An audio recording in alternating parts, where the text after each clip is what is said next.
Hi everyone, I'm Mary Stanbury. Joining me for today's discussion on atrial fibrillation and heart failure is Attilya Tika, a cardiologist and research fellow at the University of Birmingham Institute of Cardiovascular Sciences. She is also involved in the numerous European Society of Cardiology scientific committees and task forces. Hello, everyone. Thank you for joining. It is a great pleasure to be here with you today. Today, we will be discussing the possibility of breaking the cycle of atrial fibrillation and heart failure with preserved ejection fraction. Opportunities and challenges that have also been discussed in the review article published recently in the Cardiac Failure Review. This podcast has been made possible through the help and support of the Cardiac Failure Journal team. Dr. Tika, heart failure with preserved ejection fraction and atrial fibrillation are two of the most common cardiovascular conditions encountered in daily practice and are leading causes of hospitalization and adverse patient outcomes. Why do you think that is the case? Well, thank you, Mary, for this interesting question. We now know that both conditions have increasing prevalence and pose a growing burden on global healthcare system. They share common risk factors such as hypertension and obesity, that are themselves increasing in prevalence. Patients with heart failure with preserved ejection fraction or AF are often multimorbid with advanced age, ischemic heart disease, diabetes, and other non-cardiovascular conditions. HFpEF and AF frequently coexist, and each predisposes to the other. Patients with an already high risk of adverse events, including death, have an even worse prognosis when HFpEF and AF combine. In your review, you propose various targets to break the cycle between heart failure and preserved ejection fraction and atrial fibrillation. Learning lessons from epidemiology and associated comorbidities to improve diagnosis, treatment, and patient well-being. Attilya, there are multi-level links between heart failure and atrial fibrillation, contributing both simple and complex mechanisms that lead to concurrence in individual patients. Much has been made of the interrelationship between heart failure with preserved ejection fraction and atrial fibrillation in the literature. But probably more important to shared risk factors or their exacerbation of one to another is the connection to a set of similar conditions, or? Well, so you're right. We now know that early aging, hypertension, coronary artery disease, diabetes, obesity, and a range of other comorbidities are all antecedents of both heart failure with preserved ejection fraction and AF, many with inflammation as an underlying trigger. Now, the sequence that links inflammation to HFpEF, AF, and both diseases combined includes endothelial dysfunction and oxidative stress, culminating in end organ manifestations such as diastolic dysfunction. In addition, multimorbidity is increasing in patients with heart failure, as demonstrated by a longitudinal study in which 87% had three or more comorbidities in 2012-2014 compared to 60% of a decade previously. Now, the interaction of these comorbidities will place additional burden on the mechanisms pertaining to HFpEF and AF. On a more technical level, with regard to more specific cardiac interactions, left atrial structure and functional remodeling is a clear mechanism through which HFpEF leads to AF. Left atrial enlargement and pressure changes commonly associated with a proarrhythmic substrate due to atrial fibrosis, which promotes further electrical remodeling, decreases atrial effective refractory period, and enhances the risk and burden of AF. Subsequent upregulation of the adrenergic and renin-angiotensin-aldosterone system can accentuate atrial fibrosis, and changes to atrial and ventricular natriuretic peptide release and other neurohormonal activation and hemodynamic changes can trigger the development of ventricular myocardial fibrosis. This and the resultant structural changes, often made worse by valve dysfunction, further worsen HFpEF status and set up a continuum of deteriorating cardiac output. Added to this, persistent tachycardia from uncontrolled AF can contribute to both an atrial and ventricular cardiomyopathy. The poor outlook for patients with either heart failure with preserved ejection fraction or persistent forms of atrial fibrillation is further worsened when these conditions combine, augmented by the impact of interacting comorbidities and varying due to the heterogeneity of heart failure with preserved ejection fraction. Adverse event rates are generally increased, most noticeably death. Can you please share with us the prognostic implications? Well, that's an excellent point, Mary. Now, incident AF can double mortality risk in patients with heart failure with preserved ejection fraction, independent of underlying risk factors.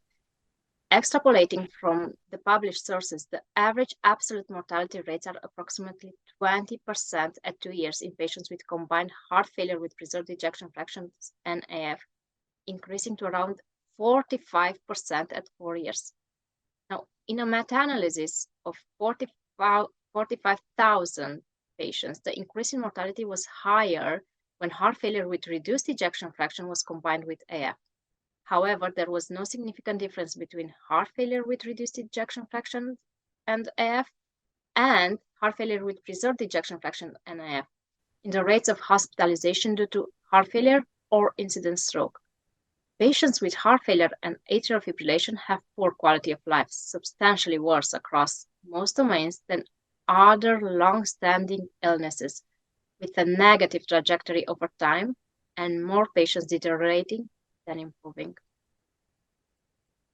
Dr. Tika, let's go to another question here. Just regarding thoughts on how we can begin to close some of these gaps that we're seeing in the diagnostic challenges for heart failure with preserved ejection fraction and atrial fibrillation. Well, I think there have been some discussion in different trials. Observational studies and registries have used varying definitions of HFpEF, including various cutoff points for left ventricular ejection fraction. However, the diagnosis of heart failure with preserved ejection fraction requires more than just, normal left ventricular ejection fraction. Current guidelines from the European Society of Cardiology define heart failure with preserved ejection fraction as patients with a clinical syndrome of heart failure with characteristic symptoms and signs, a consistent rise in natriuretic peptides, and some objective evidence of diastolic impairment. Now, each of these aspects poses particular difficulties in the context of concomitant AF. Symptoms such as dyspnea and lethargy are common to both HFpEF and AF, and natriuretic peptides are elevated in patients with AF regardless of heart failure status, especially in those with persistent forms of AF. Now, in a recent healthcare-embedded clinical trial of patients with permanent AF and dyspnea, NIHI class 2 or above, the median anti-proBNP concentration was a bit over 1,000 picograms per milliliter, a magnitude higher than the usual cutoff point to exclude heart failure. Furthermore, documenting diastolic dysfunction using cardiac imaging is also challenging when AF is present.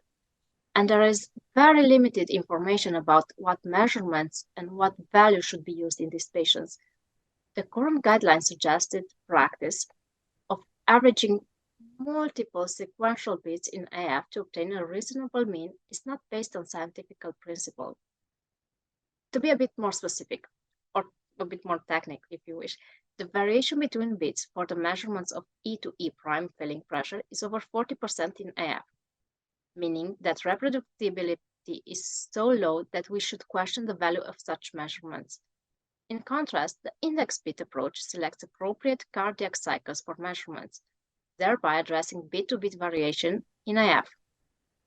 In a blinded study, this physiology-based approach was more reliable.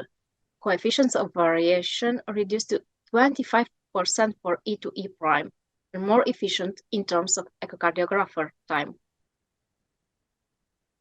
Dr. Tika, would you like to share your thoughts on distinguishing the relative impact of heart failure with preserved ejection fraction and atrial fibrillation on patient symptoms when conditions are present that is also very challenging? Can this impair the ability of clinicians to use focused treatments to improve quality of life, especially in the presence of comorbidities? So, in some cases, the response to therapy should be evaluated. For example, how well diuretics relieve the dyspnea and congestion of heart failure with preserved ejection fraction, and perhaps subsequently decrease sympathetic drive and heart rate.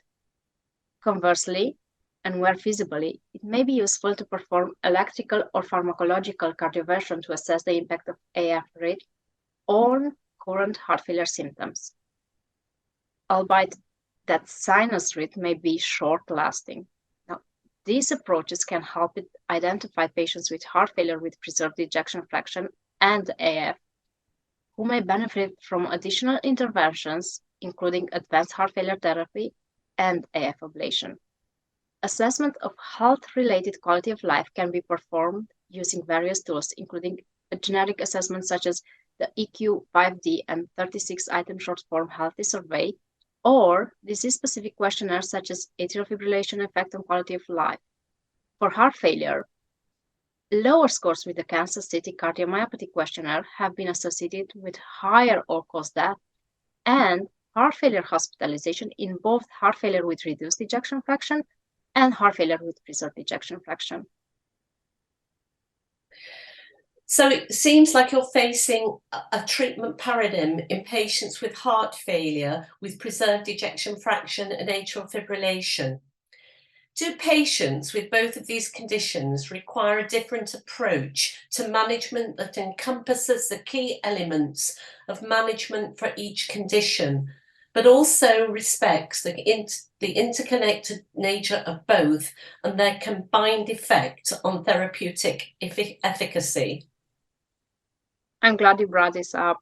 Well, a patient-centered, shared management approach is essential, in my opinion, focused on the key outcomes of importance to that individual patients rather than esoteric outcomes taken from clinical research studies. As patients with concomitant HFpEF and AF are often older, more comorbid, and already dealing with polypharmacy, it may be more relevant to focus on aspects that improve quality of life. In contrast, some patients will give a clear steer about their desire for prognosis improvement. Whichever approach is prioritized, feedback about progress can inform future clinical decisions, and tools such as quality of life questionnaires can be helpful in evaluating effectiveness and residual impairment. Can I ask your opinion on what are the key steps in the management of patients with heart failure and atrial fibrillation? Well, Mary, I think it is important to refer here at the can-treat algorithm. Most treatment steps are similar regardless of the left ventricular ejection fraction of the individual patients, reflecting the need to ensure hemodynamic stability first and foremost, more widespread use of anticoagulation to prevent thromboembolism, and achieving euvolemia. More specific approaches for rate control, heart rate therapy, rhythm control then diverge for patients with heart failure with preserved ejection fraction compared with heart failure with reduced ejection fraction.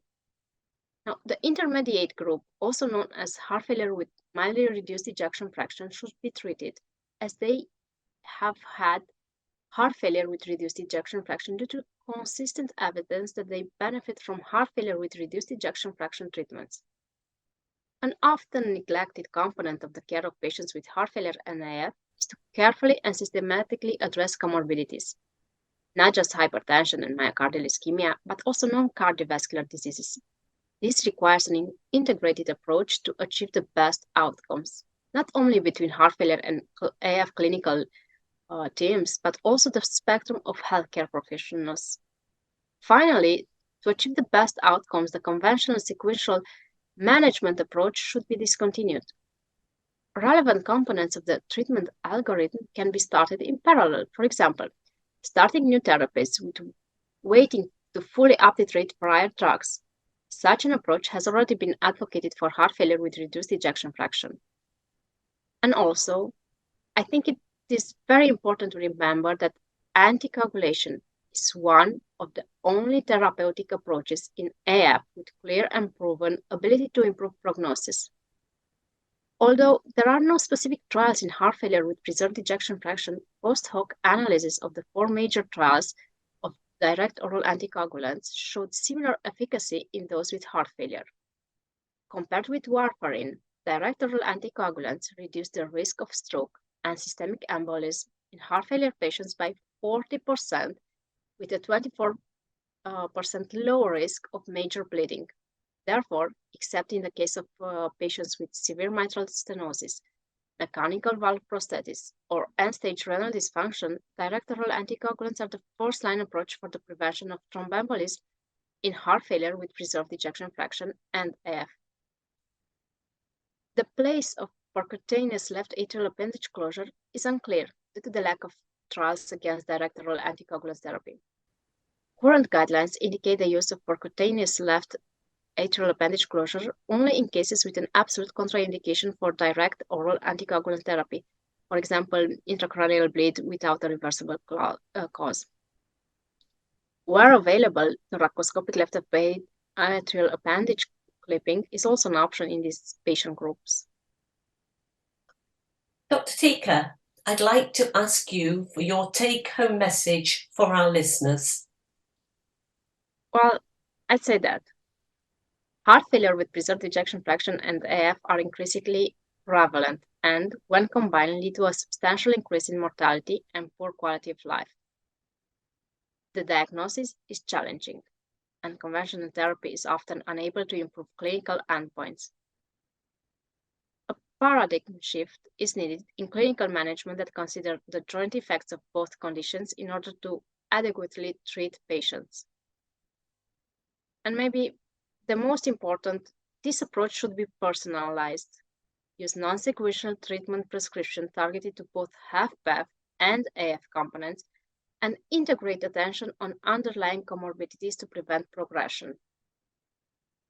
I'd like to give again a special thanks to Mary for your time today. We absolutely appreciate the fact that you have taken time away from your busy schedule to join us and provide us with your great information. Your participation was invaluable. Mary, I'd like you to ask for your insights with our listeners on AF heart failure cycle. Dr. Tika, it was good to hear that you believe a patient-centred, shared management approach is essential. As part of my involvement as a patient and public involvement team member on the RATE-AF trial, I shared responsibility for the patient focus groups. We used 3 validated question of life questionnaires. Atrial fibrillation specific quality of life was assessed using the Atrial fibrillation effect on quality of life questionnaire. Generic quality of life was assessed by using the EQ5D and the SF36 surveys, as mentioned earlier by yourself. The results from the 8 women and 11 men aged between 61 and 87 years all cited a lack of information from healthcare professionals about their atrial fibrillation diagnosis, a lack of focus on quality of life in consultations, creating a sense of frustration, isolation, and reduced confidence. The impact of comorbidities is poorly appreciated in the context of atrial fibrillation, and I'm sure this must also be the case with heart failure.